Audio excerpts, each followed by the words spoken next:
자, 안녕하세요. 오늘 우리 작가 작품으로 넘어갔네요. 네, 고전을 낭독하다 그리스인 조르바라는 작품을 우리 수요 동아리 팀에서 낭독을 하려고 하는데요. 세상에서 가장 아름다운 소리가 어떤 소리라고 생각하세요? 책 읽는 소리? 그렇죠. 네, 정답을 맞춰주셨습니다. 세 가지 소리가 있대요. 갓난쟁이를 아는 엄마 귀에 들리는 아가의 엄마 젖 넘어가는 소리. 그 소리가 세상에서 가장 아름답고요. 가뭄 끝에 내 눈에 물 들어가는 소리. 꽉 들어가면 얼마나 좋겠습니까? 자, 그리고 마지막으로 이웃집에서 들려오는 혹은 내 자녀가 책 읽는 그 낭낭한 목소리. 그 소리가 세상에서 가장 아름다운 소리라고 하더라고요. 저는 그리스인 조르바라는 책을 선택했는데 수요 낭독회에서는 물론 책을 좋아하시는 분들의 모임이기도 하지만 혼자서는 도저히 난해하고 어려운 책을 읽어낼 수가 없다. 그런 분들도 함께 하시는 자리입니다. 그래서 우리가 함께 낭독해 왔고요. 오늘 도서관의 배려로 이런 자리를 빌어 낭독회를 진행하고 있습니다. 우리 많은 선생님들이 오랫동안 노력을 해오셨고요. 또 우리 도서관 사장님께서 말씀하셨지만 잘하나 못하나 이런 걸 보시지 마시고 그동안에 우리가 열심히 했다는 그 열정을 봐주시기 바랍니다. 그리스인 조르바는요, 니코스 카자차키스의 대표작이라고 할 수 있습니다.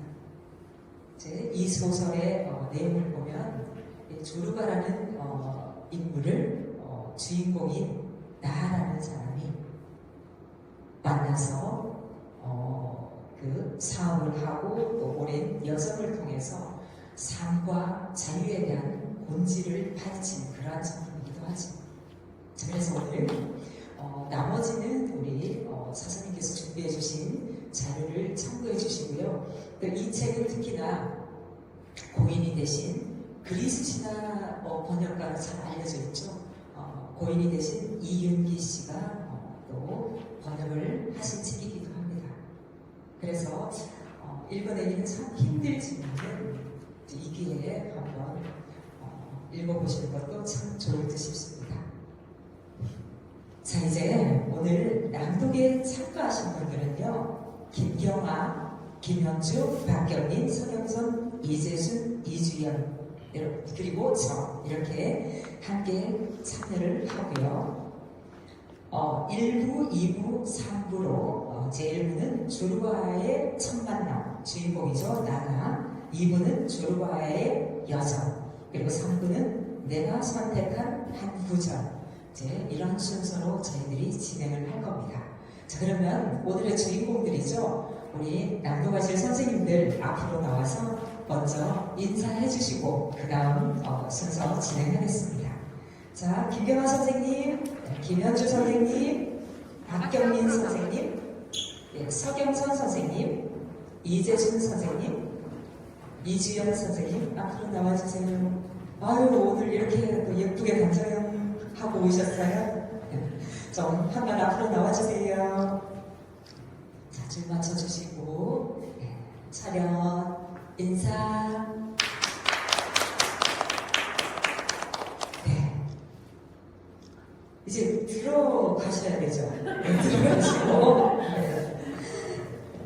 이제 본격적으로 낭독을 시작하도록 하겠습니다. 자, 낭독의 1부입니다. 항구도시 프레부스에서 조르바를 처음 만났다. 나는 그때 항구에서 크레타 섬으로 가는 배를 기다리고 있었다. 날이 밝기 직전인데 밖에는 비가 내리고 있었다. 북아프리카에서 불어오는 시로코 바람이 유리문을 닫았는데도 파도의 포마를 조그만 카페 안으로 날렸다.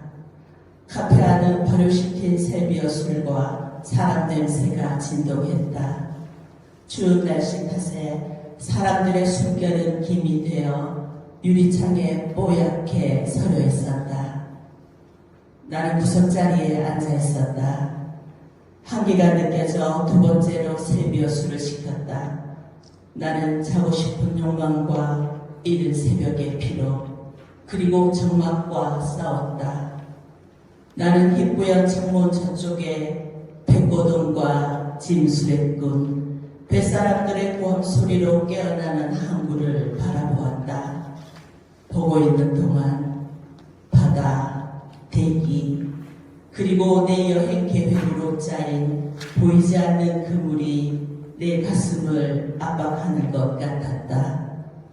내 시선은 큰 배의 검은 뱃머리를 떠나지 않았다. 선체는 여전히 어둠에 잠겨 있었다. 비도 멎을 기미가 보이지 않았다. 하늘과 땅의 진창이 그 긴 빗줄기들로 마치 이어진 듯 보였다. 검은배와 그림자와 비를 바라보고 있으려니 내 슬픔이 형체를 드러냈다. 추억들이 떠올랐다. 비와 우울증이 습기 가득한 대기 위에서 살아가는 친구의 모습으로 화했다. 작년이던가 전생이던가 어제일이었던가 바로 이 항구 내려와 그에게 작별 인사를 한 것은 나는 그날 아침에 빗줄기와 감기 그리고 세정의 유명을 떠올렸다. 그때 역시 내 마음은 무거웠다. 무슨 뜻인가? 언제까지라니? 언제까지 대가리에 잉크를 뒤집었은 채 종이나 씹으면서 있겠다는 것인가? 나와 함께 가세. 저 멀리 카프카스에 위험에 처한 수많은 동포가 있잖아. 함께 가서 구해주자고. 그러나 자신의 그 고귀한 계획이 더덥다는 듯이 웃으면서 덧붙였다. 하긴 구해주지 말아야 할지도 모르지. 하지만 자네는 이렇게 설교하지 않았는가? 자신을 구하는 유일한 길은 남을 구하려고 애쓰는 것이다. 라고. 그럼 구해야지. 자네는 설교에만 소질이 있는 건가? 왜 나랑 같이 가지 않는 건가? 나는 대답하지 않았다. 나는 저 동방에 신성한다. 신들의 고향. 프로메테우스가 바위에 고박인 채 울부짖던 높은 산을 생각했다.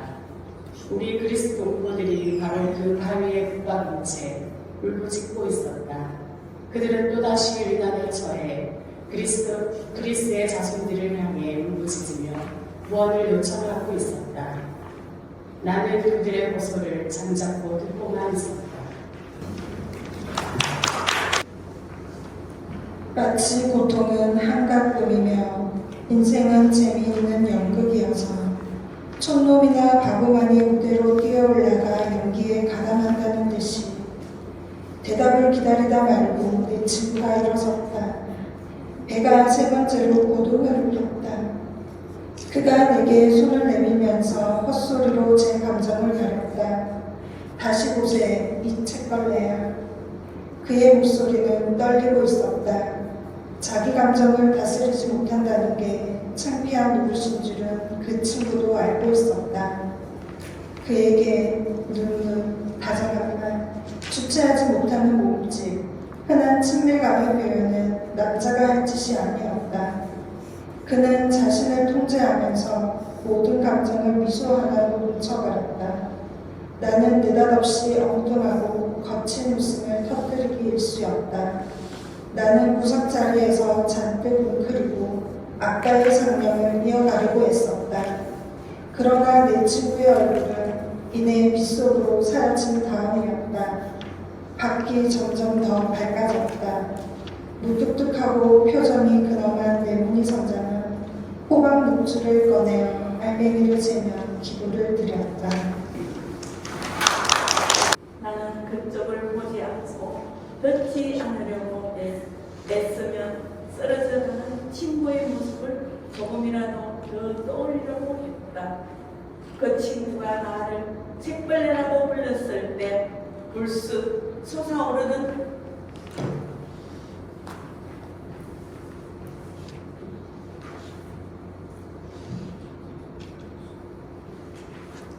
불쑥 솟아오르던 그 분노의 순간으로 돌아갈 수 있다면 그 이별의 날 내 친구는 내가 내 자신을 적나라하게 볼 수 있게 해준 셈이었다. 속이 후련했다.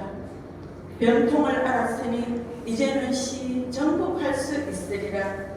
이제 그것은 모호하지도 막연하지도 않았다.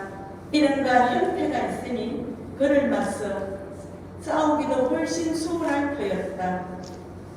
그의 말이 내 내부에서 조용히 자라났던 모양이다.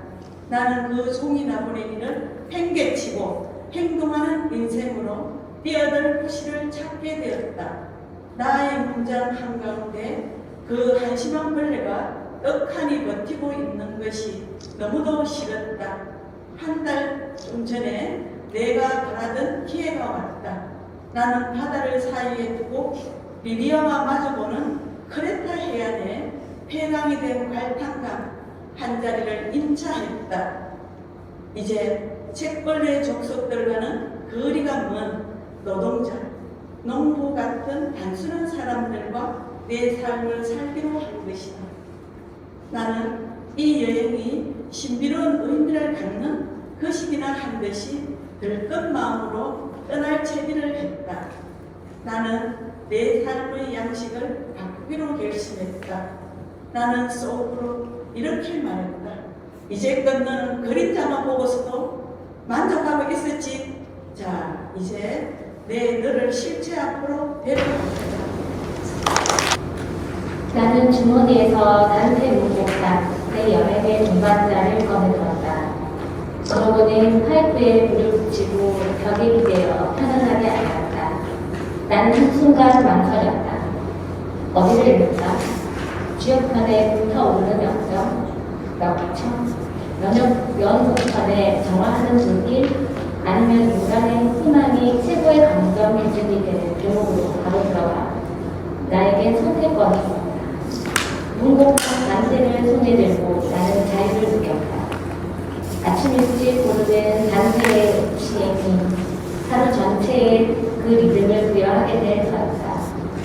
시행을 결정하려고 이 강렬한 심판으로 고개를 숙였지만 미처 그럴 틈이 없었다. 갑자기 심상치 않은 느낌이 들어 고개를 들었다. 어쩐지 두 개의 눈동자가 내 정수리를 꿰뚫어오고 있는 듯한 느낌이었다. 나는 기적을 받아들일 준비가 되어 있었지만 기적은 일어나지 않았다. 키가 크고 몸이 가는 60대 노인 하나가 유리창을 포로 누른 채 찌르는 듯한 시선으로 나를 보고 있었다. 그는 겨드랑이에다 다소 납작한 보따리를 하나 끼고 있었다. 내게 가장 강렬한 인상을 준 것은 냉소적이면서도 물길같이 섬뜩한 그의 강렬한 시선이었다. 어쨌든 내게는 그렇게 보였다. 시선이 나와 마주치자 자기가 찾는 사람인지 아닌지 가늠해 보는 것 같던 그 낯선 사람은 단호하게 팔을 뻗어 문을 열었다. 그러고는 성검성검 탁자 사이를 지나 내 앞에 문득 섰다. 여행하시오. 어디로요? 하나님의 성리만 믿고 가시오. 크레타로 가는 길입니다. 왜 웃습니까? 날 데려가겠어? 왜요? 함께 무슨 일을 할 수 있어서요? 왜요? 왜요가 없으면 아무 짓도 못하는 건가요? 가령 하고 싶어서 한다면 안 됩니까? 자, 까짓것. 날 요리사라고 치시오. 난 스프를 만들 수 있어요. 당신이 들어보지도 못한 스프, 생각도 못해본 스프. 나는 웃음을 터뜨렸다. 그의 공갈 비슷한 태도와 격렬한 말투가 우선 마음에 들었다. 스프 이야기도 마음에 들었다. 멀고 쓸쓸한 해안으로 그 헌털뱅이 같은 친구를 데려가는 것도 나쁘지는 않겠다는 생각이 들었다. 스프를 얻어먹고 이야기만 들어도 그는 세상을 적잖게 돌아다닌 이를테면 뱃사람 신드바드와 비슷한 유형인 것 같았다. 마음에 들었다. 무슨 생각을 하시오? 당신 역시 저울 한 벌 가지고 다니는 거 아니요? 매사를 정밀하게 달아보는 버릇 말이요. 자, 젊은 양반, 결정해 버리쇼. 눈 꽉 감고 해버리는 거요. 앉읍시다. 셀비어스 한잔 하시겠소? 셀비야, 이봐. 웨이터, 여기 럼주 한 잔. 무슨 일을 하십니까? 닥치는 대로 하죠. 발로도 하고 손으로도 하고 머리로도 하고. 하지만 해본 일만 해가지고서야 어디 성에 차겠소? 마지막으로 하신 일이 뭡니까? 광산에서 일했지요. 이래봬도 괜찮은 놈이랍니다. 금속을 좀 알지요. 광맥을 찾고 갱도 짜는 것도 좀 압니다. 수직 갱도도 잘 내려가고 나는 거기였거든요. 일 잘하고 있었지요. 직장을 지냈는데 불만이라고는 하나도 없었어요. 그런데 악마가 끼어들고 말이지요. 지난 토요일 밤에 공연이 한번 그려보고 싶어서 그날 신찰 나온 사장을 붙잡아 패줬는데 아니 왜요? 그자가 영감님에게 무슨 잘못이라도 저질렀나요? 내게 말이요? 전혀요. 그날 처음 만난 걸요. 그 불쌍한 친구, 우리한테 담배를 나눠주기까지 했어요. 그런데요? 아, 당신은 일만 열면 질문이구만. 그냥 지랄병이 도진 것뿐이라니까. 그러네. 젊은 양반, 물레방앗간집 마누라 이야기 아시겠지? 물레방앗간집 마누라 군득작도 보고 철자법 배우겠다는 생각은 당신도 안 하시겠지? 물레방앗간집 마누라 군득작, 인간의 이성이란 그런 거지 뭐야. 그 봉다리 속에 무엇이 들어있습니까? 먹을 것인가요? 옷인가요? 아니면 연장? 당신 참 눈치가 있는 사람 같소. 실례되는 말이지만 아니요. 산트로 올시다. 산투르? 산투르를 연주합니까? 먹고 살기가 보될 때는 산투르를 연주하며 여인숙을 돌아다니기도 합니다. 마케도니아에서 전해지는 클레프트 산족의 옛 노래도 부릅니다. 그러고 나서 모자를 벗어들고 바로 이 배려가 말이요. 한 바퀴 돌면 돈으로 가득 차는 게요. 이름을 여쭤도 될까요? 알렉시스 조르바, 내가 꺽다리인데다 대가리가 납작 케이크처럼 생겨먹은 빵집 카레삽이라고 부르는 친구들도 있지요. 한때 뽑은 호박씨를 팔고 다녔다고 해서 심심풀이라고 부르는 치들도 있었고 또 킹곰팡이라는 변호도 있습니다. 이렇게 부르는 놈들 말로는 내가 가는 곳마다 장난질을 쳐서 그렇답니다. 모든 게 개판이 된다고. 그 밖에도 변호가 많지만 그건 다음으로 미루기로 합시다. 어떻게 해서 산투르를 다 배우게 되었지요? 20살 때였어. 내가 그때 올림포스 산 기슭에 있는 우리 마을에서 처음 산투르 소리를 들었지요. 혼을 쑥 빼놓는 것 같습니다. 사흘 동안 밥을 못 먹을 정도였으니까. 어디가 아파서 그러느냐? 우리 아버지가 묻습니다. 아버지 영원히 하평하시기를. 산투르를 배우고 싶습니다.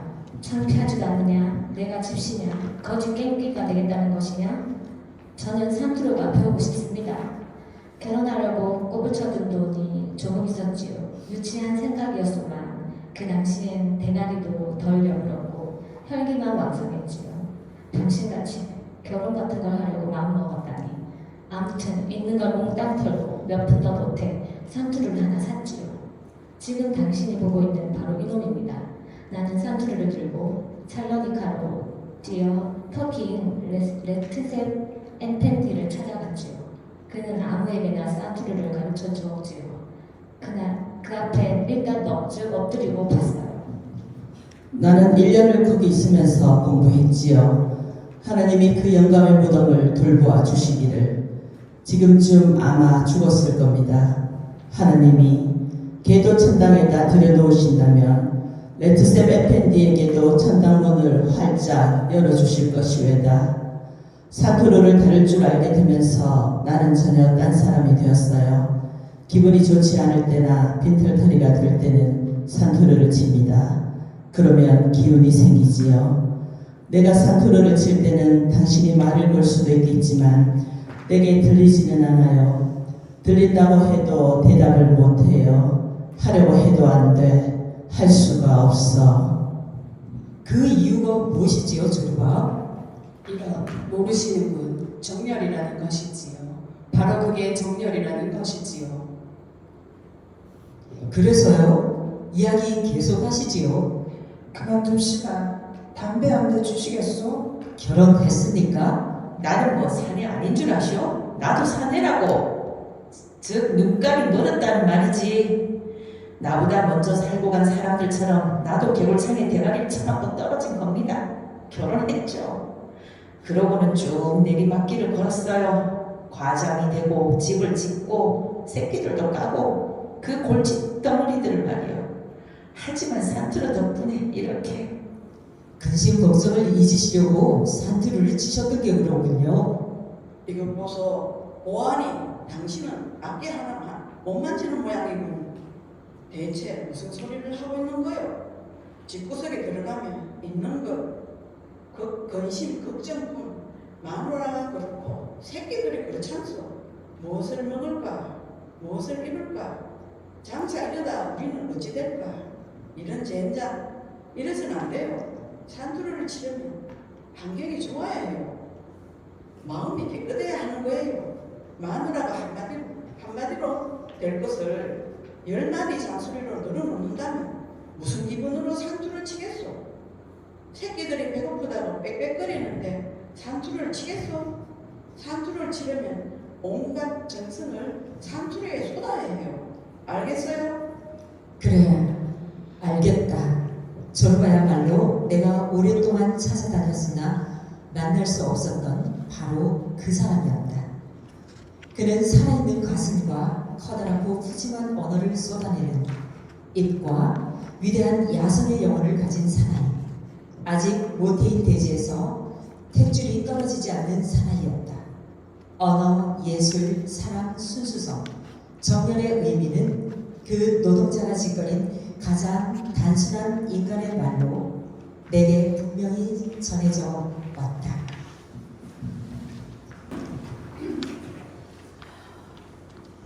자, 지금부터 2부 시작하겠습니다.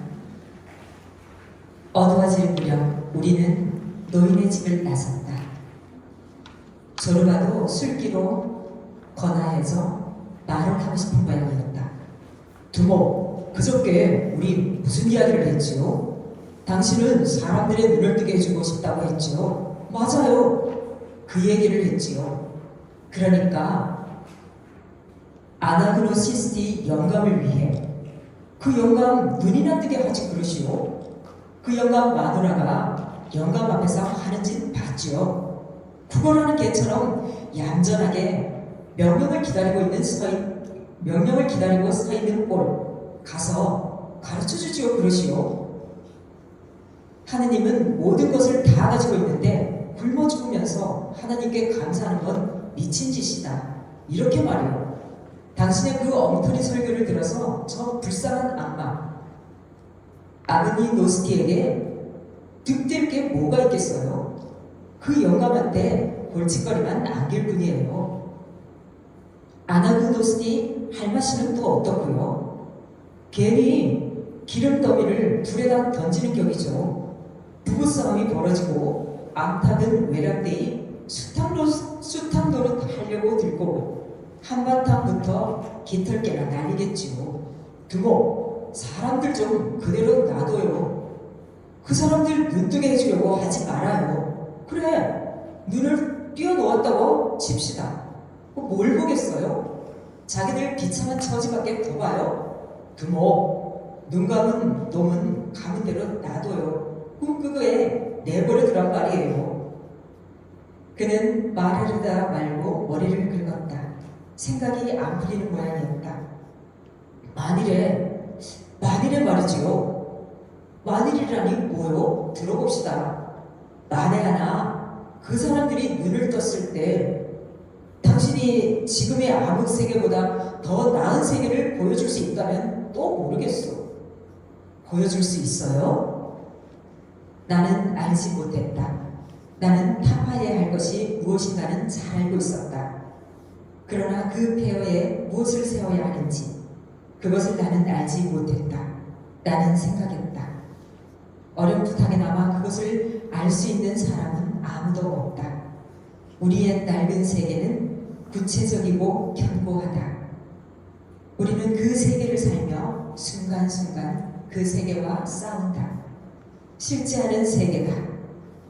미래의 세계는 아직 태어나지 않았다. 그것은 환상적이고 유동적이며 꿈을 빚는 재료인 빛으로 만들어진 것이다. 그것은 광풍, 즉 사랑, 증오, 상상력, 행운, 하느님에 휩쓸린 한 조각 구름이다. 지상의 가장 위대한 선지자는 사람들에게 한마디 표어를 줄 수 있을 뿐이다. 그 표어가 막연할수록 선지자는 더 위대한 것이다. 조르바가 비웃음을 머문 얼굴로 나를 바라보고 있어 골이 났다. 나는 입을 다물었다. 과분의 뼈를 지나고 있었다. 조르바는 잠깐 걸음을 멈추고 한숨을 쉴 뿐 말을 하지 않았다. 소낙비가 한 차례 내린 것이 분명했다. 공기에서 싱싱한 흙냄새가 났다. 초저녁별이 나타났다. 초승달이 빛나고 있었다. 다른 초록빛이 감도는 노란색의 부드러운 차양 같았다. 하늘 가득히 따사로움이 흘렀다. 조르바가 주름살 투성이 목을 쓱 내밀었다. 두목 나를 신용하십니까요? 그가 근심으로 가득한 눈을 들어 나를 바라보았다. 물론 하지요, 조르바. 조르바라는 사람은 무슨 짓을 해도 그르칠 턱이 없어요. 그르치려고 해봐야 그렇게는 안 될 겁니다. 당신은 사자나 이리 갔다고나 할까? 그런 맹수에게 양이나 나귀 같은 처신은 해봐야 안 됩니다. 천성이란 어쩔 수 없는 거니까. 당신도 마찬가지입니다. 당신은 머리 끝에서 손톱 끝까지 조르바라는 겁니다. 조르바는 고개를 끄덕였다. 그렇지만 우리가 어디로 가고 있는지는 짐작조차 할 수가 없어요. 내가 아니까. 조르바, 당신은 그런 걱정하지 않아도 됩니다. 그저 해나가면 되는 겁니다.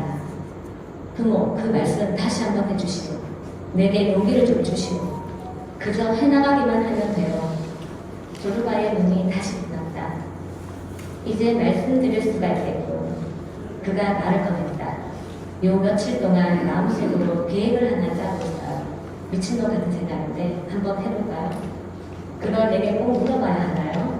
우리가 여기 온 이유가 바로 그것이잖아요. 생각을 실행하는 것. 조르바가 황새처럼 목을 들이고 기쁨과 두려움이 섞인 눈으로 나를 바라봤다. 쉽게 말씀해 주시오도 우리 갈판을 캐러 여기 온 거 아니었어요? 갈판은 남의 일을 꼬치꼬치 캐묻기 좋아하는 촌놈들에게 들려줄 핑계지. 이런 핑계가 있어야 촌놈들은 우리를 근사한 청보업자쯤으로 보고 인사랍시고 토마토를 던지는 짓 따위는 하지 않을 게 아닌가요? 무슨 말인지 아시겠죠? 조르바? 조르바는 없이 나가버린 사람 같았다. 그는 이해하려고 애쓰었지만 그런 엄청난 행복이 믿어지지 않는 모양이었다. 그러다 갑자기 확신이 든 모양이다. 내게로 확 다가들어 어깨를 붙잡았다. 추시겠소? 춤춥시다. 그가 내게 졸랐다. 싫습니다. 싫다고요? 그는 어릴 도전해진 채 두 팔을 양옆으로 툭 널었다. 좋습니다. 잠시 후에 그가 말했다. 그럼 나 혼자 추겠소. 부모, 멀찌감치 떨어져 앉으시고 받아버리지 않게 말이오. 그는 펄쩍 뛰어 오두막을 뛰쳐나가 신발과 코트와 조끼를 벗고 바짓가랑이를 무릎까지 걷어올리고는 춤을 추기 시작했다. 그의 얼굴에 갈탄이 시커멓게 묻어 있었다. 눈의 흰자위는 번쩍거렸다. 이윽고 그는 춤에다 몸을 맡기고 손뼉을 치는가 하면 공중으로 뛰어올랐고 발끝으로 도는가 하며 무릎을 꿇었다. 다리를 구부리고 다시 공중으로 뛰어올랐다. 흡사 검으로 만든 사람 같았다. 그는 갑자기 미친 듯한 도약을 계속했다. 마치 자연의 법칙을 이겨 날아가고 싶은 듯했다. 그의 늙은 몸속에 육신을 이끌고 올라 어둠 속에 유성처럼 같이 날아가 버리려 용을 쓰는 영혼이 하나 있는 것 같았다. 그 영혼은 공중에 오래 머물 수 없어서 도로 땅에 떨어지고 마는 몸을 뒤흔들었다. 다시 사정없이 몸을 뒤흔들어 이번에는 조금 더 높이 솟구쳤지만 그 불쌍한 육신은 도로 떨어지며 헐떡거릴 뿐이었다. 조르바는 인상을 찌푸렸다. 그의 얼굴은 놀라우리만치 비장했다. 소리도 더 이상 지르지 않았다. 이를 악문 그는 불가능을 성취하려고 악정 고투를 벌이고 있었다. 조르바! 조르바! 그만하면 됐어요! 됐습니다! 내가 소리를 질렀다. 나는 그의 늙은 육신이 그 난폭한 폭력을 견디지 못하고 공중에서 수천 조각으로 찢어져 바람의 사방으로 날릴 것만 같아 두려웠다. 하지만 내 고함 소리가 무슨 소용이 있으랴. 조르바에게 어찌 지상에서 지르는 내 고함 소리가 들릴 수 있으랴. 이미 오장육부까지 새가 되어버린 사람인 것을. 나는 불안한 시선으로 그의 거칠고 결사적인 춤을 쫓았다. 어렸을 때 나는 내 상상을 마음대로 펼치다 나 자신까지도 믿게 된 허무맹랑한 거짓말들을 친구들에게 들려주곤 했다. 너희 할아버지가 어떻게 돌아가셨는데? 어느 날 학교의 꼬마 친구 하나가 이렇게 물었다. 즉석에서 나는 신화를 만들어내었다. 그리고 거기에 살을 덧붙여 갈수록 나는 더 믿게 됐다. 우리 할아버지는 흰 수염을 날리던 분으로 고무구두를 신고 다니셨어. 어느 날 할아버지는 우리 집 지붕에서 펄쩍 뛰어오르셨는데 떨어져 땅에 닿자마자 공처럼 튀었지. 차차 더 높게 튀어 우리 집보다 더 높게 튀시더니 드디어 구름 속으로 사라지셨어. 우리 할아버지는 이렇게 돌아가셨단다. 이 신화를 만들어낸 다음엔 조그만 성 메나스 교회에 다니면서 그리스도의 승천이 그려진 성화벽 아래에 설 때마다 애들에게 그걸 가르치며 말하곤 했다. 봐! 저기 고무구두를 신는 우리 할아버지가 계시잖아.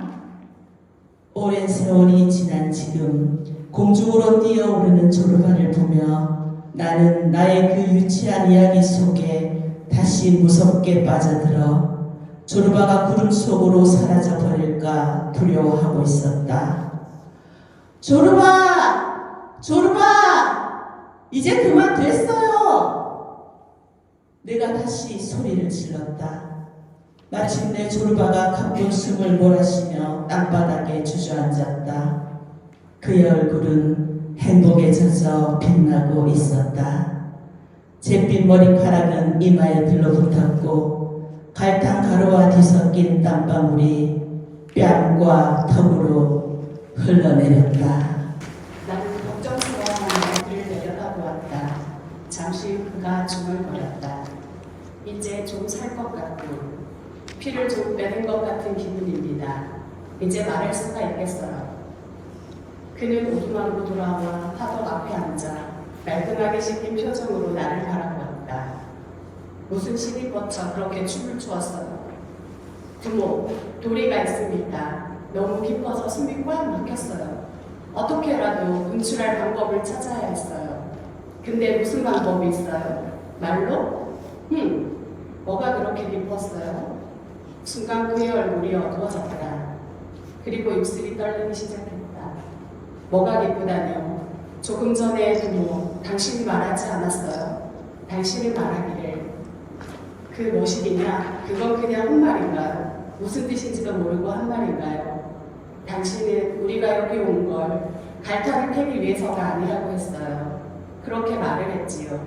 우리는 틈을 내어 노닥거리러 온 것이고 핑계를 만들고 거들을 피워 마을 사람들이 돌아버린 자식들이라고 토마토를 던지는 짓 따위는 못하게 하자고 하지 않았어요. 우린 둘만 남고 아무도 보지 않을 때면 웃고 즐기자는 것 아닌가요? 내 말이 틀렸어? 맹세코 드리는 말씀입니다만 내가 바라는 것도 그거였는데 내 마음을 나도 몰랐던 거예요. 나도 이따금 갈탄 생각도 했습니다만 늙은 부불 리나에다 당신 생각까지 하다 보니 뭐가 뭔지 몰라 오락가락했지요. 갱도를 팔 때는 뭐냐, 내가 바라는 건 탕이다 하고 나 자신에게 다짐했지요. 그래서 대가리에서 발 뒤꿈치까지 몽땅 갈탄이 되는 거지요. 그러나 일이 끝나고 저 늙은 것과 늙은 것의 행운이 있기를 시시덕 거릴 때는 에라 모르겠다. 갈탄 자루나 두목 같은 건 늙은 것이 목에다 두는 댕기로 목이라도 메어버리고 조르바 역시 목이나 메어라. 아 글쎄 이런답니다. 그러나 혼자 있게 되고 아무 할 일이 없으면 두목 당신을 생각하고 가슴이 뭉클해집니다. 양심이 가책을 느끼는 거지요. 조르바 이놈의 자식아 창피한 줄 알아라. 저렇게 착한 사람을 속이고 저 사람 돈을 뿌려먹다니. 이놈 조르바 그따위 썩어 빠진 것을 언제까지 할 참이냐. 이제 너라면 신물이 다 넘어온다. 두모 지금이니까 말씀드리지만 나는 원래 중심을 못 잡는 놈입니다. 악마는 이쪽에서 당기고 하느님은 저쪽에서 당기지요. 한 중간에서 나는 두통하고 끊어지고 말아요.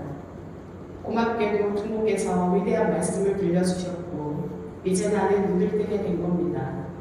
나는 깨달았고 이해할 수 있게 된 겁니다. 우리는 배가 많았어요. 맞았어요. 자, 건배합시다. 돈이 얼마나 남았어요? 넘겨줘요. 먹어칩시다. 조르바는 미간을 비비대며 주위를 둘러보았다. 아직 우리가 남긴 저녁이 조그만 식탁 위에 차려져 있었다.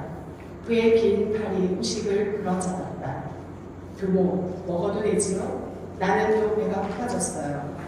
그는 빵 한 조각과 양파와 올리브 한 움큼을 지었다.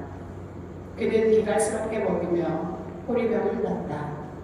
호리병을 입술에 닿지 않게 들어 올리고는 붉은 포도주를 목구멍에 팔팔 들이부었다. 조르바가 입맛을 다셨다. 배가 찬 것이다. 조르바 열심히 나는 그의 모습에 순진한 감탄을 보내왔다. 그러나 조르바는 돌아보다 보지도 않았다.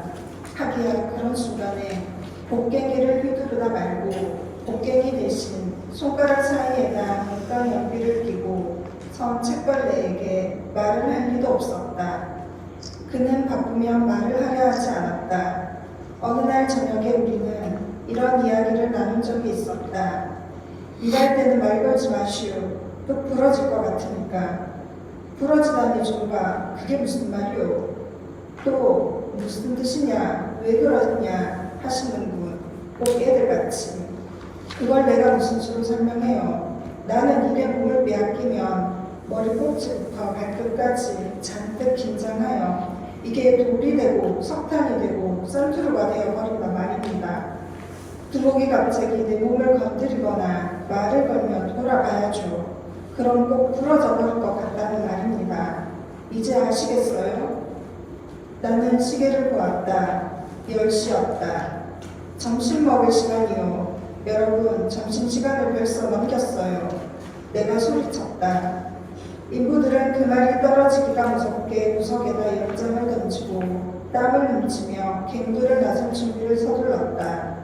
일의 몰두에 있는 조르바에게는 내 말이 들리지 않았던 모양이다. 아니, 들렸다고 하더라도 그는 갱도를 떠나지 않았으리라. 그는 다시 한번 귀를 세우고 갱도의 소리를 들었다. 기다리며 담배나 한 대 합시다. 내가 인부들에게 소리쳤다. 내가 주머니를 뒤지자 인부들은 나를 삥 둘러쌌다. 그때 조르바가 고개를 들었다. 그는 갱도가 벌어진 곳에다 귀를 갖다 대었다. 아스틸레 불빛으로 나는 그의 벌어진 입을 볼 수 있었다. 왜 그래요, 조르바? 내가 소리쳤다. 바로 그 순간 우리 위에서 갱도의 천장 전체가 진동하는 듯한 느낌이 들었다. 나가! 빨리 나가! 조르바가 쉬는 목소리로 외쳤다. 우리는 출구로 달렸다. 그러나 우리가 첫 번째 나무 버팀목을 지나가기도 전에 또다시 이번에는 갈라지는 소리가 더 크게 머리 위에서 들렸다. 그러는 중에도 조르바는 갱도 사이에다 큼지막한 통나무를 쐐기로 박아 밀어 쐐기로 박아 밀려 나오는 받침대를 고정시키려 하고 있었다. 제대로 된다면 그게 몇 초는 더 천장을 버텨 우리에게 탈출할 틈을 줄 터였다. 나가! 조르바가 다시 소리를 질렀다. 그러나 이번에는 그의 목소리가 맹맹한 것이 마치 지구의 중심에서 들려오는 것 같았다. 결정적인 위기를 맞았을 때 사람은 자기도 모르는 사이에 겁쟁이가 되는 법. 우리는 허둥지둥 밖으로 도망치느라 조르바를 까맣게 잊고 말았다. 하지만 몇 초 후 나는 냉정을 되찾고 객도로 되돌아갔다. 조르바! 조르바! 내가 소리를 질렀다. 적어도 나는 소리를 질렀다고 생각했다. 알고 보니 내 소리는 목구멍을 떠나지도 못했다. 공포가 내 목을 조여버린 것이었다. 부러웠다. 나는 팔을 벌리고 그를 향해 달렸다. 조르바는 막 받침대를 해박고는 뛰고 달리고 진창에 미끄러지고 하면서 출구를 향해 오던 참이었다. 어둠 속을 말구자비로 헤쳐나오던 터라 그도 나에게 달려들면서 우리는 뜻밖의 서로 품속으로 뛰어든 셈이 되었다. 나가야 해요, 나가요. 그가 외쳤다. 우리는 달렸고 빛이 보였다. 하얗게 질린 인부들이 갱도 입구에 모여서서 안을 들여다보고 있었다. 우리는 태풍에 나무가 부러지는 듯한 고막을 터뜨릴 듯한 세 번째의 기음을 들었다. 이어서 벼락치는 듯한 소리가 한 번 더 났다. 이 소리가 산을 뒤흔들며 갱도를 폭삭 내려앉혔다. 오 전능하신 하나님, 인부들은 성물을 그으며 주문했다. 자네들은 곡괭이를 두고 왔지. 조르바가 화를 내며 소리를 버럭지었다. 인부들은 아무 말도 못했다. 왜 안 가지고 나왔어? 조르바가 험악한 오줌을 나무랐다. 바지에 오줌이 있나? 나 찔끔거렸겠지. 연장이 불쌍하지도 않아? 조르바, 이 판목에 곡괭이 걱정이 담기나 해요? 내가 조르바와 인부들 사이로 들었으며 말했다. 모두가 안전하게 빠져나온 것만으로도 천행입니다. 고마워요, 조르바. 당신 덕에 우리가 모두 살아났어요. 아이고 배고파. 한바탕 지랄을 했더니 속이 텅 빈 것 같군. 조르바가 딴소리를 했다. 그는 바깥에 두었던 도시락을 열고 빵, 올리브, 양파, 삶은 감자, 그리고 포도주를 채운 조그만 홀병을 꺼냈다. 이봐, 먹자고. 그는 음식을 가득 씹으며 말했다. 조르바는 순식간에 음식을 요절했다. 방금 일로 힘이 다 빠져 다시 기운 차려서 일어나고 싶은 듯 보였다. 그는 달다 쓰다 말 한마디 없이 오적오적 먹었다. 호리병을 집어 고개를 젖히고 포도주를 목구멍으로 쏟아 붓기도 했다. 인부들도 용기를 얻어 도시락을 꺼내어 먹기 시작했다. 그들은 다리를 꼬고 조르바를 둘러싸고 앉아 먹으면서 그를 보았다. 인부들은 마음 같아서는 털썩 조르바의 발밑에 무릎을 꿇고 손에다 입을 맞추고 싶었겠지만 조르바의 계산한 성미를 아는지라 그를 용기를 못 내고 있는 것이었다. 이었고 덩치가 크고 수염이 짙은 인부들 가운데서는 최연장자인 미 해리스 영감이 단단히 결심하고 입을 열었다. 우리 알렉시스 나리가 거기 남아 계시지 않았더라면 우리 애들은 지금쯤 고아가 되어 있을 겁니다. 그만해 주소. 조르바가 입에 음식을 잔뜩 넣고 내뱉었다. 다른 사람들은 한마디 꺼낼 용기를 내지 못했다. 밖은 추웠고 바다에서는 파도 소리가 들렸다. 금성이 동쪽 하늘에서 까불락거리고 있었다. 나는 물가를 걸으며 파도를 희롱했다. 파도가 나를 적시로 몰려올 때마다 나는 달아났다. 행복의 겨운 나머지 나는 중얼거렸다. 진정한 행복이란 이런 것인가? 야망이 없으면서도 세상의 야망은 다 품은 듯이 말처럼 뼈가 희도록 일하는 것. 사람들에게서 멀리 떠나 사람을 필요로 하지 않되 사람을 사랑하며 사는 것. 성탄절 잔치에 들러 집 한 번 뽕 마신 다음 잠든 사람들에게서 별은 머리에 띄고 무철 왼쪽 바다를 오른쪽에 끼고 해변을 걷는 것. 그러다 문득 가슴 속에서 인생이 마지막 기적을 완성했다는 것, 곧 인생이 한편의 동화가 되었다는 것을 깨닫는 것. 며칠이 지나갔다. 나는 태어난 척 허세도 부려보고 소리를 지르며 강제 신용을 하기도 했지만 혼자 속으로는 내가 슬프다는 것을 알고 있었다. 한 주일의 축제 기간 동안 추억이 밀려들어 내 가슴을 아련한 노래와 사랑했던 사람들로 가득 채웠다. 인간의 가슴은 피로 가득한 도량이라는 옛말이 그러지 않다 싶었다.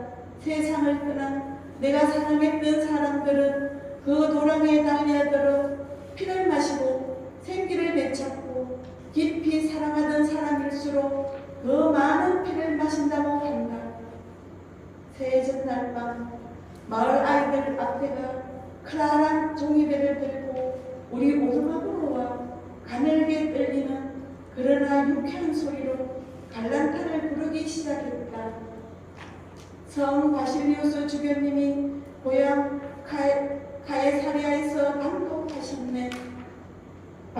바실리우스 대주교가 여기에 서 있었다. 이 낯빛 바다를 띤 작은 크레타 해변에 그가 지팡이에 몸을 기대자 지팡이에서 금방 잎이 돋고 피었다. 새해의 노래는 계속 피었다.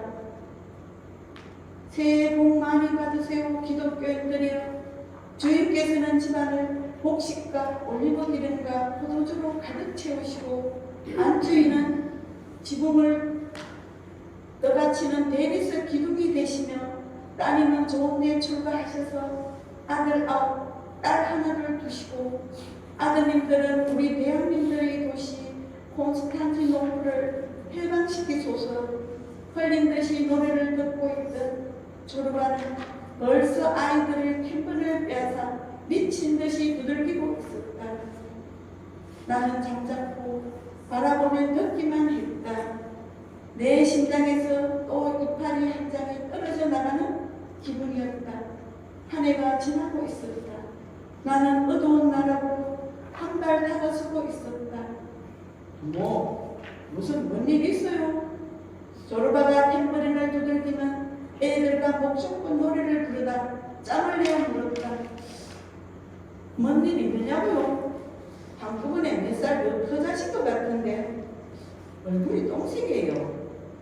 요맘때만 나는 다시 어린애가 됩니다. 나는 그리스도처럼 다시 태어납니다. 예수님은 해마다 다시 태어나지 않소? 나도 그렇지. 나는 침대에도 눈을 감았다. 오늘 밤이 되기까지 내가 해왔던 행동에 설명을 붙여야 할 것 같았다. 나는 내 인생을 돌아보았다. 미적지근하고 모순과 주저로 점철된 몽롱한 반생이었다. 나는 허망한 기분으로 지난 일을 생각했다. 허공 중에서 바람을 타는 한 조각 구름처럼 내 인생은 끊임없이 모습을 바꾸어 갔다. 흩어졌다가는 다시 모였다가는 다시 모습을 바꿔. 차례로 백조가 되고 개가 되고 악마가 되고 전갈이 되고 원숭이가 되었다. 구름은 하염없이 흩날리고 찢겼다. 하늘의 바람에 밀리어 무지갯빛으로 물들었다. 날이 밝았다. 그러나 눈은 뜨지 않았다. 나는 정신의 껍질을 깨고 인간이라는 물방울들을 실어나르며 대해로 섞여드는 저 어둡고 위험한 해역을 뚫고 나가려는 강렬한 열망에 전력을 집중시키고 있었다. 나는 장막을 찢고 새해가 내게 가져다줄 미래를 보고 싶었다. 조르바는 기분이 좋은지 아침부터 떨어져 됐다. 그는 세수하고 면도한 다음 제일 좋은 옷, 초록색 바지, 손으로 짠 재킷, 그 위에 양피를 댄 옷을 입었다. 그 위에다 러시아식 아스트라한 모자를 쓴 그는 수염을 보았다. 부모, 오늘은 회사 대표로 교회에 나타나 볼까 해요. 놈들이 우리를 떠돌이 프리메이슨 결사증으로 한다면 탄광에 벽대기 없지요. 게다가 돈 드는 게 아니고 시간 보내기에 반성 맞춤이지요. 하느님, 회사의 일, 그리고 가부가 조르가의 머릿속에서는 아무 모순도 없는 조화를 이루어내고 있었다. 나는 오두막에 나서는 그의 경쾌한 발소리를 들었다. 일어났다. 마법이 풀리면서 내 영혼은 다시 육신의 감옥에 감금되었다. 옷을 입고 바닷가로 나갔다. 나는 빨리 걸었고 마음이 즐거웠다. 마치 위험이나 죄악에서 벗어난 듯한 기분이었다. 오기도 전에 미래를 엿보려 했던 아침의 지각 없는 공랑이 신성 모독처럼 느껴졌다. 나는 어느 날 아침에도 나무 등걸에 붙어있던 나비의 번데기를 떠올렸다. 나비는 번데기에다 구멍을 뚫고 나무 채비를 하고 있었다. 나는 잠시 기다렸지만 오래 걸릴 것 같아 견딜 수 없었다. 나는 몸을 굽혀 입김으로 데워주었다. 열심히 데워준 덕분에 기적은 일어나야 할 속도보다 빠른 속도로 내 눈앞에서 일어나기 시작했다. 집이 열리면서 나비가 천천히 기어 나오기 시작했다. 이어진 순간의 공포는 영원히 잊을 수 없을 것이다. 나비의 날개가 도로 접하더니 쪼그라들고 말았다. 가엾은 나비는 그 날개를 펴려고 안간힘을 썼다. 나는 내 힘으로 나비를 도우려고 했으나 허사였다. 번데기에서 나오는 과정은 참을성 있게 이루어져야 했고 나비를 펴는 과정은 햇빛을 가지며 서서히 진행되어야 했다. 그러나 때늦은 밤이었다. 내 입김은 때가 되기도 전에 날개가 온통 구겨진 채 집을 나서게 강요한 것이었다. 나는 필사적으로 몸을 떨었으나 몇 초 뒤 내 손바닥 위에서 죽고 말았다. 나는 나비의 가녀린 시체만큼 내 양심을 무겁게 짓누르는 것은 없다고 생각한다. 오늘날에야 나는 자연의 법칙을 거스르는 행위가 얼마나 무서운 죄악인가를 깨닫는다. 서두지 말고 안달을 부리지도 말고 이 영원한 리듬에 충실하게 따라야 한다는 것을 안다. 나는 발 위에 앉아 이 새 아침의 생각에 빠져들었다. 그 작은 나비가 항상 내 앞에서 타들이며 나의 길을 깨닫게 해줄 수 있기를. 순간 바로 위 뒤에서 여자가 서슬에 묶인 맹견처럼 나지막이 으르렁거렸다. 그러나 말은 하지 않았다. 다 왔어요. 저게 수녀원이요. 노인이 말했다. 바닷가 두 개의 거대한 바위 사이에 있는 건물이 하얗게 반짝이는 수녀원이었다. 한가운데 예배당 동이 있었는데 하얗게 휘칠한 모습이 흡사 여인의 젖가슴처럼 작고 둥글었다. 예배당 둘레에는 파란 창을 해박은 수도실이 6개 있었고 마당에는 커다란 섬나무가 3그루 서 있었다. 담장을 따라 선인장이 꽃을 피우고 있었다. 우리는 걸음을 빨리 했다. 지성소에 열린 창으로 은은한 찬송이 흘러나왔고 짭짤한 공기 속에서는 안식향 향내가 났다. 아치 한가운데 대문은 활짝 열려 검은 자갈, 흰 자갈을 깐 깨끗한 마당으로 통하고 있었다. 외벽 양쪽으로 줄지어 놓인 화분에는 로즈베리, 꽃박화, 나른풀이 심겨 있었다. 그 단아함이라니, 그 풍경의 신선함이라니. 마침 해가 떨어지고 있어서 회칠한 벽은 핑크빛으로 물들어가고 있었다.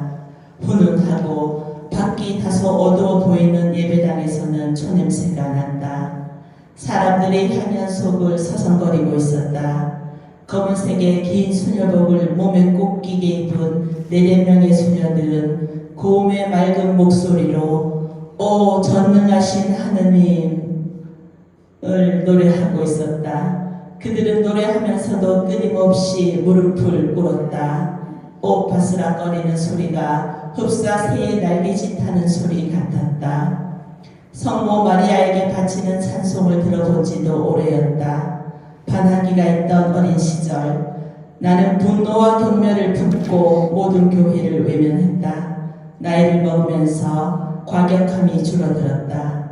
나는 이따금 성탄절, 주일전야 예배, 부활제 같은 종교적 모임에도 나가보았다.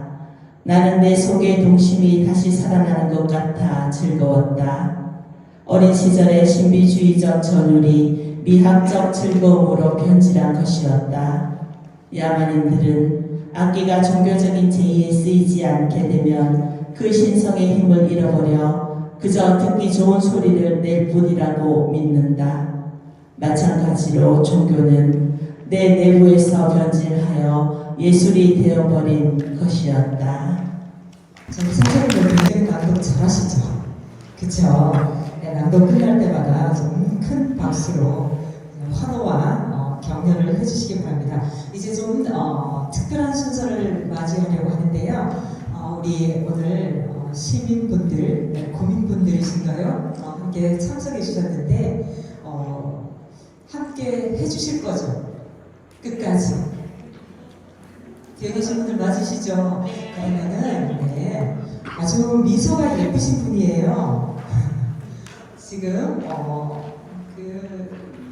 뭐랄까 제가 봤을 때 아마 제일 중앙에 계신 분이세요. 일단 나오셔서 오늘 참여하신 분들에게도 한번 낭독할 수 있는 그런 시간을 갖도록 하겠습니다. 제가 들어오는데요.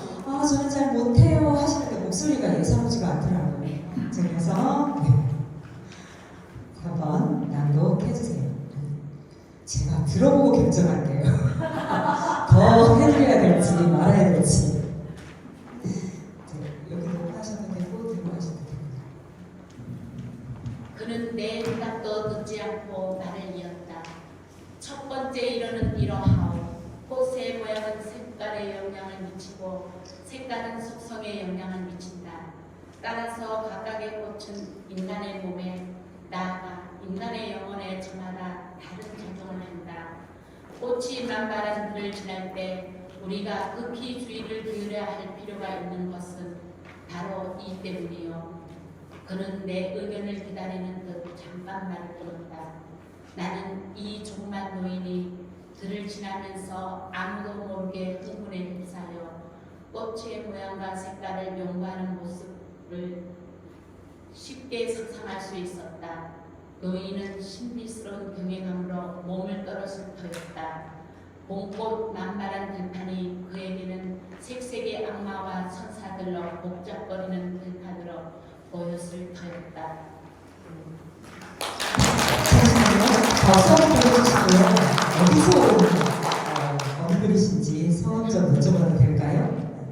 이성숙이고요. 서구 주민입니다. 서구 주민이시대요. 그러면은 여기 서구도서관에서 하는 그 매주 수요일 고전을 낭독하다 뭐 이런 수요 낭독 프로그램이 있는 거는 알고 계신가요? 책보러 자주 와요. 네, 책 보러 오시면은 수요일에 오전 10시부터 하는 프로그램이 있거든요. 목소리 괜찮으시죠? 네. 그래서 참여했으면 좋겠습니다. 참여하실 의향이 있으신가요? 병원 다녀가지고요. 네. 그래서 네. 결정하지 못해서 마음은 있는데. 네. 그러면 오픈 때 한 번씩 참석해 주십시오. 그러면은 자 하나 더 해주세요. 네. 그 다음 거 하나 더 해주십시오. 나의 두 번째 이론은 이러하오. 실제적인 영향력을 가진 관념은 실체가 있다. 실제로 있다. 눈에 보이지 않는 존재로 대리석을 떠다니는 게 아니라 진짜 몸이 있다. 눈, 입, 발, 위가 있다는 것이다. 그 몸은 남성이나 여성이 되어 서로를 뒤쫓는다. 그래서 복음서에 이르기를 말씀이 육신이 되었다 하는 것이요. 그는 다시 나를 떨어지게 바라보았다. 나의 세 번째 이론은 그는 내 침묵을 참을 수 없었던지 서둘러 말을 이었다. 이러하오. 우리의 덧없는 삶 속에도 영혼이 있다. 우리로서는 혼자서 그걸 뚫어볼 수 없을 뿐이다. 우리는 나날의 걱정으로 길을 잃는답니다. 소수의 사람, 인간성의 꽃 같은 사람만이 이 땅 위에 덧없는 삶을 영위하면서도 영혼을 살지요. 나머지는 길을 잃고 헤매니까 하느님께서 자비를 베푸시는 정결을 내려주신 것이요. 이렇게 해서 오합지절도 영혼 속에 살 수 있게 되는 거지요. 네, 서울 시민이신 서강수 군의 큰 박수 부탁드립니다. 자, 이번에는 열심히 박수를 치고 계신 분이세요. 이 부분에서 제일 가까운 데 계신 분 나와주십시오. 네. 자, 하나 함께 박수 부탁드립니다.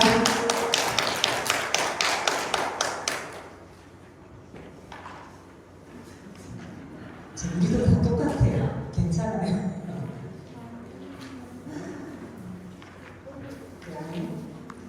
순서대로 해주세요. 누구에 했고, 네, 좀 해주세요. 어디서 오신 분이세요? 서울 주민이세요? 김명희님, 네. 오늘 와서 들어보시니까 어때요? 감동했어요? 어떤 면에서요?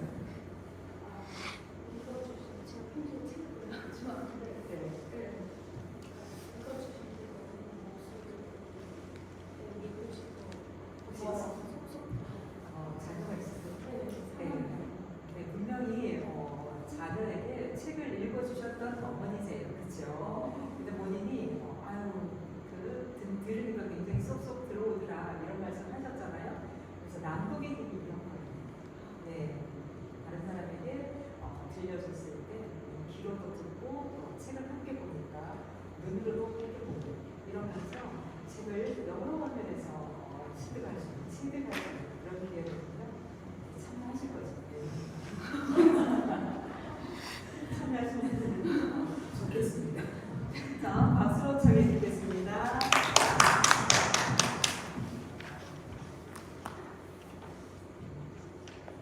그는 말을 끝내고 나니 좀 살 것 같은 모양이었다. 그는 눈썹 하나 남지 않은 눈을 긋고 나를 보며 웃었다. 흡사 자기가 가진 것을 다 줄 테니 다 받아가지고 가라고 말하고 있는 것 같았다. 이 작은 노인이 거의 모르는 사람이나 다름없는 나에게 평생 작업에 결실한 것을 그렇게나 선뜻 내주는 것을 보니 마음이 짠했다. 그의 눈에서는 눈물이 흐르고 있었다. 내 이론을 어떻게 생각하시오? 그가 두 손으로 내 손을 잡고 내 눈을 들여다보며 물었다. 아침의 대답에 그의 인생이 조금이라도 보람 있는 것이었는지 아니었는지가 달려있다는 듯한 표정이었다. 난 진실보다 훨씬 더 중요하고 훨씬 더 인간적인 또 다른 의미가 있다는 것을 알았다.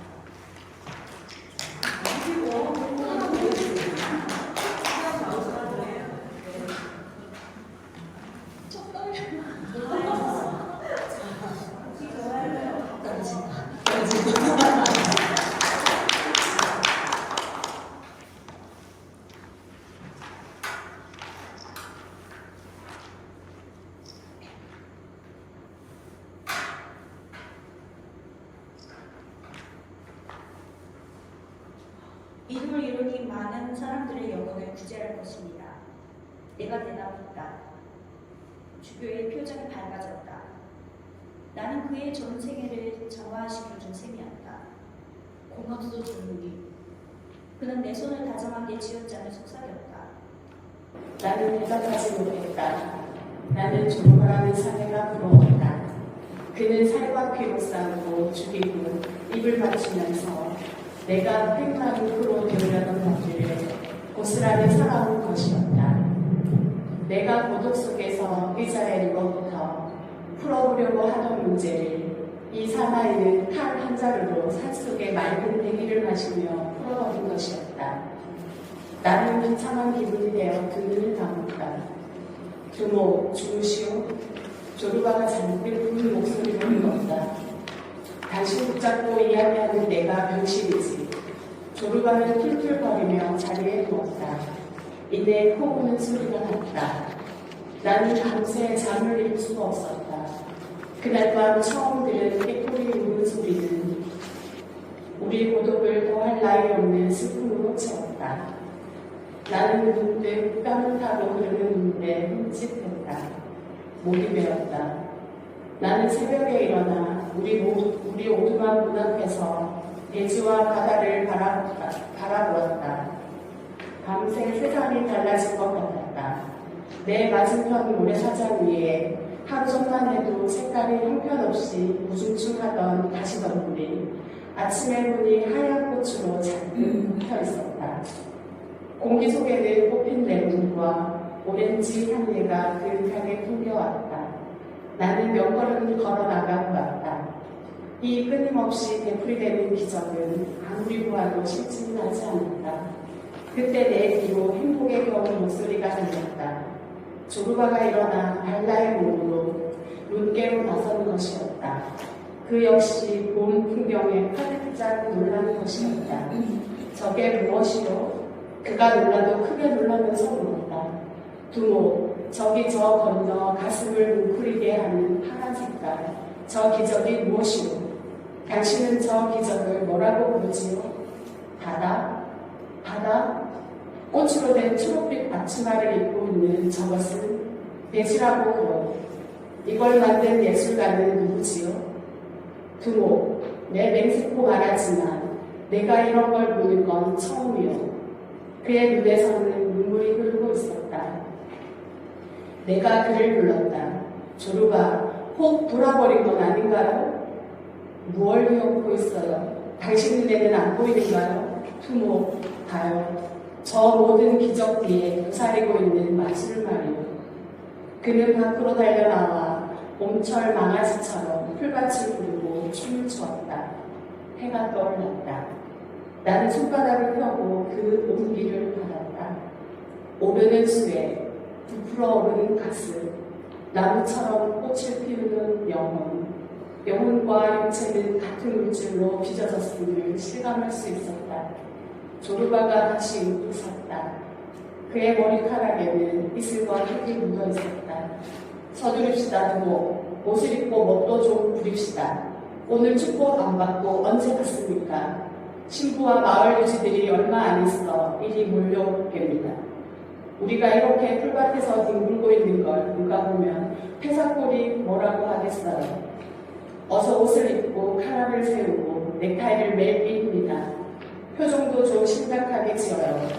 대가리는 안 달라고 있어도 상관없는데 모자는 제대로 된 걸 써야 한단 말입니다. 이 미친놈의 세상에서는 우리는 옷을 입었다. 인부들이 오고 이어서 마을 유지들이 속속 도착했다. 두모, 마음 단단히 먹어요. 오늘은 바보짓 좀 하지 말고 우습게 모여서는 안 된단 말입니다. 스테파노스 신부가 앞장서서 걸어오는데 그가 입은 더러운 거리에는 깊은 주머니가 달려 있었다. 헌당식, 장례식, 결혼식, 세례 성찬식 같은 데서 주는 것, 건포도, 롤케이크, 치즈파이, 오이, 고깃덩어리, 과자. 삐면 무엇이든 그는 그 지옥같이 깊은 주머니에 뒤죽박죽으로 던져 넣었고 그가 그런 것들을 잔뜩 담은 채 밤이 되어 집으로 돌아가며 그의 아내 파바디아는 주머니를 뒤져 모조리 꺼내보는 안경을 쓰고 이것저것 연방 홍물홍물 씹으며 종류별로 나누는 것이다. 스테파노 신부의 뒤를 이어 마을 장로들이 왔다. 우선 카페 주인 콘도 마노리오 그는 까메아에서 가봤고 게오르기오스 왕자도 본 적이 있어서 스스로 세상을 좀 안다고 믿는 사람이었다.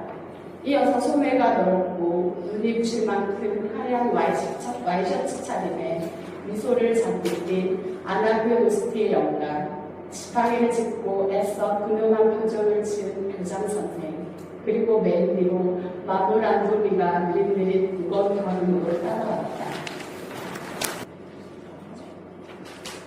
우리는 묵묵히 좁은 마을 길을 따라갔다. 집들에서는 불빛이 새어나오지 않았다. 어두운 밤, 그림자만 들이우고 있을 뿐이었다. 어디선가 개가 짖었고 황소가 한숨을 쉬었다. 바람결에 멀리서 미라의 방울이 즐겁게 쩔렁거리는 소리가 들렸다. 방울은 흡사 분수의 물줄기처럼 장난스럽게 춤추고 있는 것 같았다. 조르바, 이 바람이 무슨 바람인 건가요? 노토스던가요? 내가 무거운 침묵을 깨뜨렸다. 그러나 앞서서 세상을 등처럼 들고 걷는 조르바는 아무 대답도 하지 않았다. 해변에 도착하자 그가 나를 돌아보다 보았다. 시장하시오도 뭐?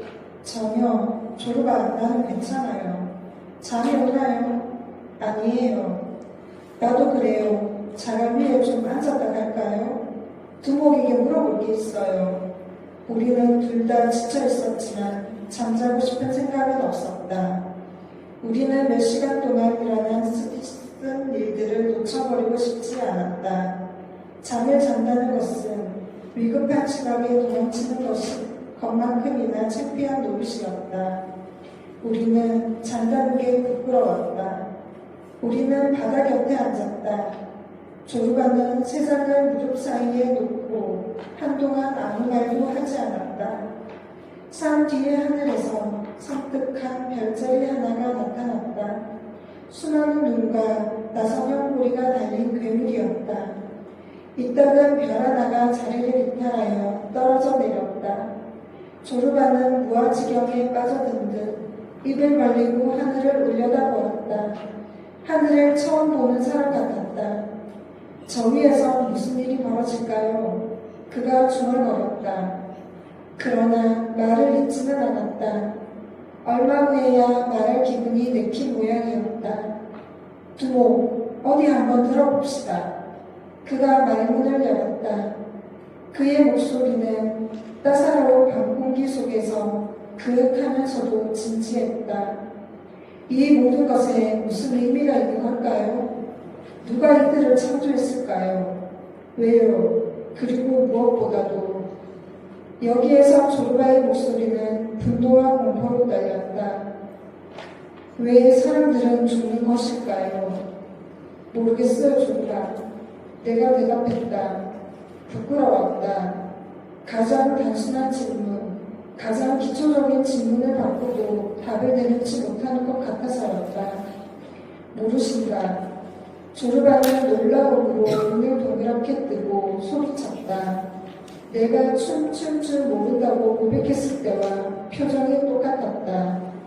그는 또 한동안 입을 다물고 있다가 이렇게 소리쳤다. 아니 두목, 당신이 읽은 그 늙은 빌어먹을 책들, 그것들은 대체 무슨 소용이 있어요? 그건 왜 읽어요? 책이 그런 걸 알려주지 않으면 도대체 뭘 알려주는데요? 인간의 당혹감에 대해 알려주죠. 당신이 나한테 던진 바로 그런 질문에 아무 대답도 할 수 없는 인간의 당혹감이 말이에요. 당혹감이라니 무슨 개 풀 뜯어먹는 소리야. 그가 소리를 지르며 분을 못 이기겠다는 듯이 땅에 발을 들렸다. 그 소리에 앵무새가 활짝 놀랐다. 카나바노! 앵무새는 도움이라도 구하는 것처럼 물었다. 두목, 제가 설명해 주시오. 우리가 어디에서 와서 어디로 가는지. 그 오랜 세월 당신은 상처를 불사르며 마법의 주문이 잔뜩 쓰인 책을 읽었어요.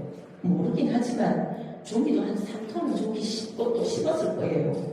거기에서 뭔가 얻어낸 게 있을 것 아닙니까? 그의 목소리에는 너무나도 깊은 비통함이 묻어 있어서 나는 가슴이 미어졌다. 아, 이 사람에게 대답할 능력이 내게 있었다면 내가 깊이 느끼는 것이 하나 있기는 했다. 인간이 도달할 수 있는 최고의 정점은 지식도, 미덕도, 선, 승리도 아닌 보다 위대하고 보다 영웅적이며 보다 절망적인 어떤 것, 바로 신성한 경외감이라는 사실이었다. 대답해 줄 수 없어요. 조르바가 초조하게 물었다. 나는 그 신성한 경외감의 의미를 이해시켜보려 했다. 조르바, 우리는 구덕이랍니다. 엄청나게 큰 나무에 조그만 잎사귀에 붙은 아주 작은 구덕이지요. 이 조그만 잎이 바로 지구입니다. 다른 잎들은 밤이면 가슴 설레며 바라보는 별들이고요. 우리는 이 조그만 잎 위에서 우리 길을 조심스럽게 시험해보고 있는 것입니다. 우리는 잎의 냄새를 맡습니다. 좋은지 나쁜지 알아보려고. 우리는 잎의 맛을 보고 먹을 수 있는 것인지 알아냅니다.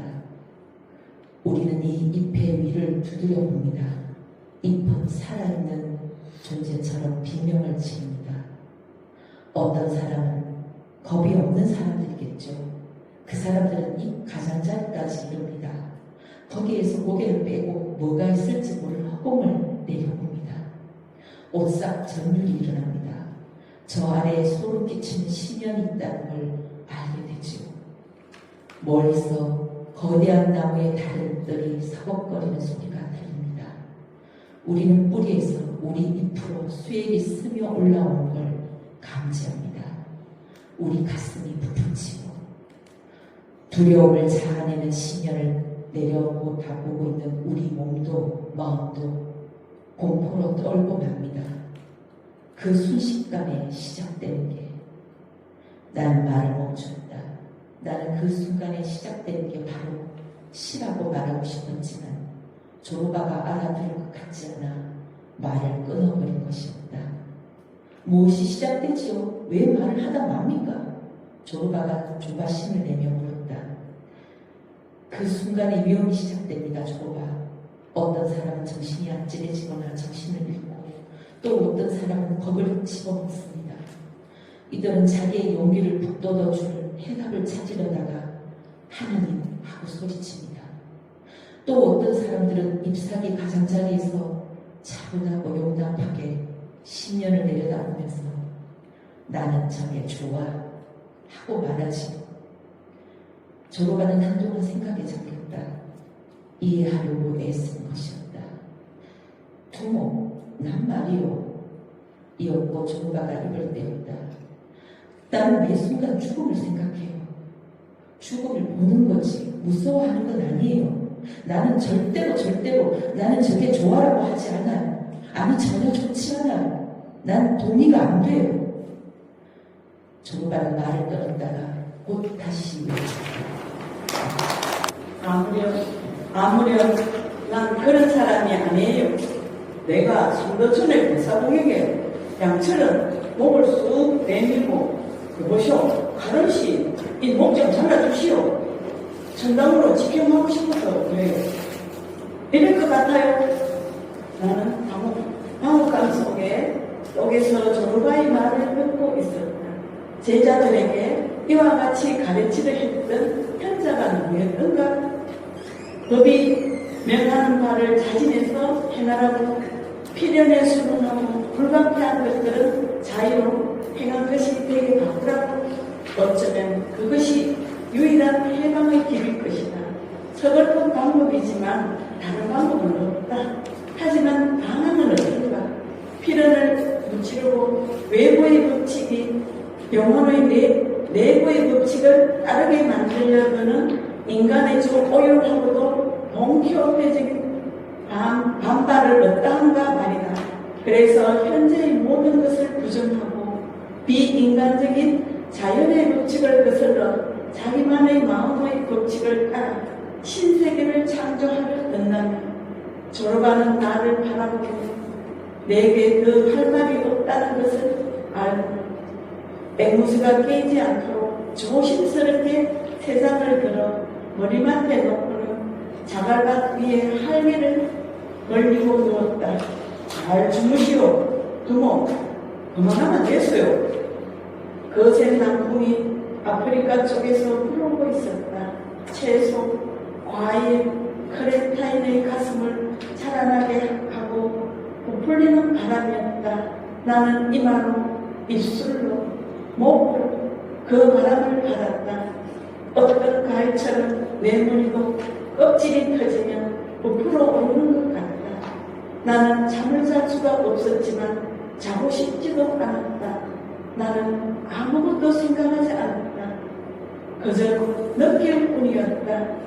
그 따사로운 밤에 내 내부에서 그 무엇인가 그 누군가 성숙해지고 있었다. 나는 가장 놀라운 사건을 생생하게 체험하고 있었다. 변화하는 나 자신이 또렷이 보였다. 우리 존재의 깊고 어두운 내부에서나 일어날 법한 일이 지금 내 눈앞에서 노출된 상태로 펼쳐지고 있었다. 나는 바닷가에 웅크리고 앉아 이 기적을 지켜보았다. 별빛이 희미해지고 하늘이 밝아오고 있었다. 이 환한 배경 위에 마치 색필로 섬세하게 그린 듯이 산과 나무와 갈매기가 나타났다. 날이 새고 있었다. 며칠이 흘러갔다. 옥수수가 익었고 곡식 잎사귀는 알곡의 무게로 고개를 숙였다. 올리브 나무 위에서 메리가 노래하고 파란 듯한 햇빛 아래서 벌레들이 울었다. 수증기가 바다에서 무릉무릉 일어났다. 조르바는 매일 새벽이면 소리 없이 산으로 올라갔다. 고가 케이블 부설은 끝나가고 있었다. 철탑은 모두 세워졌고 케이블이 흘리고 도로래가 도착되었다. 조르바는 매일 부줄근하게 지친 채 일터로 돌아갔다. 일터에서 돌아왔다.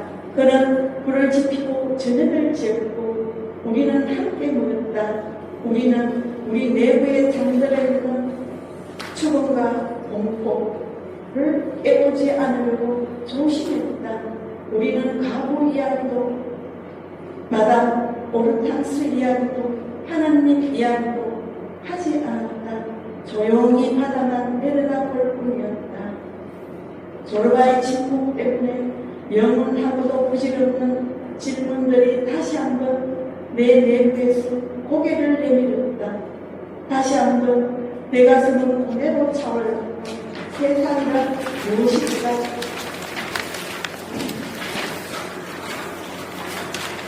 나는 궁금했다. 세상의 목적은 무엇이며 무슨 수로 우리가 하루하루 같은 목숨을 달고 세상의 목적을 이루는데 기여할 수 있을까? 조르바에 따르면 인간이란 사물의 목적은 세상을 창조하는 것이다. 혹자는 정신을 창조하는 것이라고 하겠지만 한 차원 위에서 보면 똑같은 말에 지나지 않는다. 하지만 왜 무슨 목적으로 육체가 와해되어 버린 뒤에 우리가 영혼이라고 부르는 것에 반대가 남아있기나 할까? 아니면 아무것도 남지 않는 걸까? 우리가 불면에 대해 꺼지지 않는 갈망을 품은 것은 우리가 불면에 존재해서가 아니라 살아있는 잠깐의 시간 동안 그 어떤 불면의 존재를 선별해가 아닐까? 굉장히 오랜 시간 우리가 낭독 발표를 하고 있습니다. 자, 이제 낭독회 3부입니다. 이제 오늘 출연하신 분 모두 앞으로 나와주실래요? 우리 관객 서구구민 두 분, 명희 선생님도 나오세요. 어떻게 오늘 기가 막히게 우리 사선님이 원고를 잘 뽑아주셨어요. 여기 이제 마지막 우리 그리스인 조르바에 나오는 나름 명문장입니다. 그렇죠? 명문장에 이름이 적혀 있으신 분은 본인 거를 하시고요. 나머지는 이름 없으신 분은 이름이 안 적혀 있는 그 대목은 아무나 먼저 하시면 됩니다. 네, 순서대로 하시면 좋겠죠. 그렇죠? 자, 제가 마이크 드리겠습니다. 우리는 밤이 깊도록 화단 옆에 묵묵히 앉아 있었다. 행복이란 얼마나 단순하고 소박한 것인지 다시금 느꼈다. 포도주 한 잔, 군밤 한 알, 허름한 화덕, 바다소리. 단지 그뿐이다. 그리고 지금 여기에 행복이 있음을 느끼기 위해 단순하고 소박한 마음만 있으면 된다.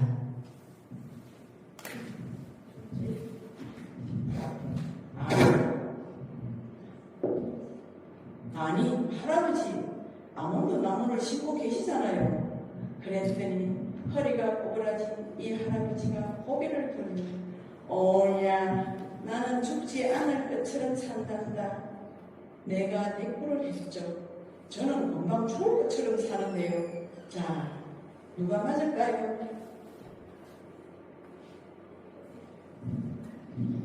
밤이건 낮이건 나는 내가 좋아하는 일을 하며 전속력으로 질주하네.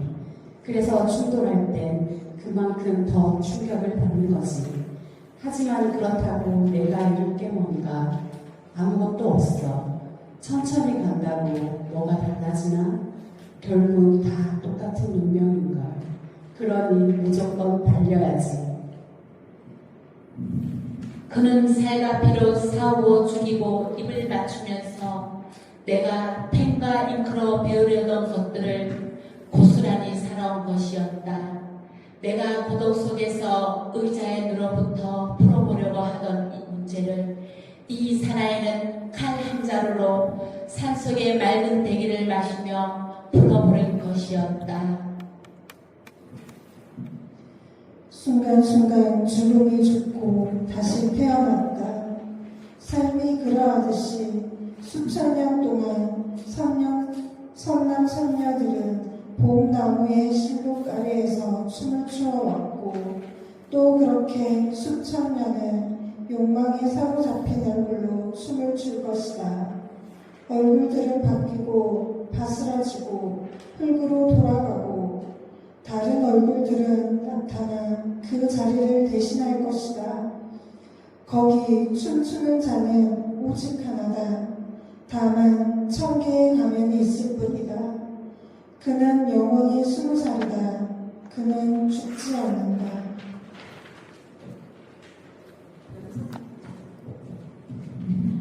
내 맞은편 모래사장 위에 하루 전만 해도 색깔이 형편없이 우중충하던 가시덤불이 아침에 일어나 보니 하얀 꽃으로 잔뜩 덮여 있었다. 공기 속에는 꽃핀 레몬과 오렌지 향기가 그윽하게 풍겨왔다. 나는 몇 걸음 걸어 나가보았다. 이 끊임없이 되풀이되는 기적은 아무리 보아도 실증이 나지 않았다. 알 수 없는 것들의 무서운 침범을 막으려 요새처럼 방비한 그 테두리 안에서 자잘한 흑신들이 지네처럼 꼬물꼬물 기어다니며 누구의 도전도 받지 않는다. 하지만 무시무시한 적이 딱 하나였다. 모두가 죽을 듯이 두려워하고 증오하는 그 적의 이름은 거대한 흑심이다. 지금 이 거대한 흑심이 내 존재의 장벽을 뚫고 들어와 내 영혼을 덮치려 하는 것이다.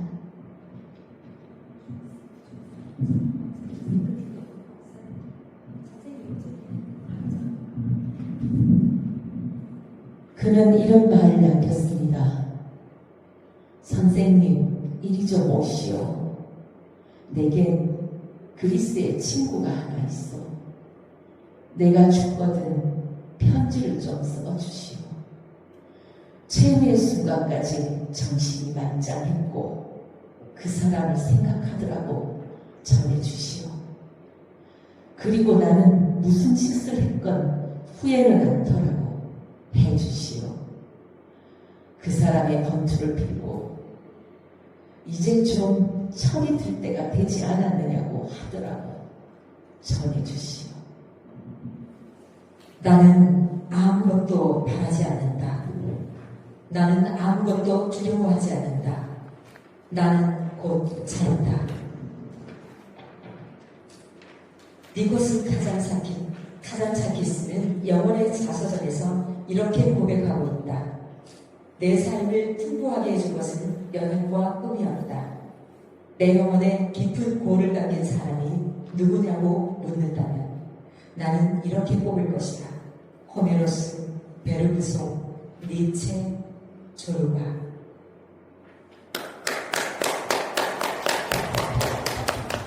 수고하셨습니다. 다 그대로 서 계시면 단체 사진 찍으세요. 2025년 서구도서관 낭독 동아리 고전을 낭독하다 그리스인 조르바 낭독회를 모두 마치겠습니다. 촬영 감사합니다.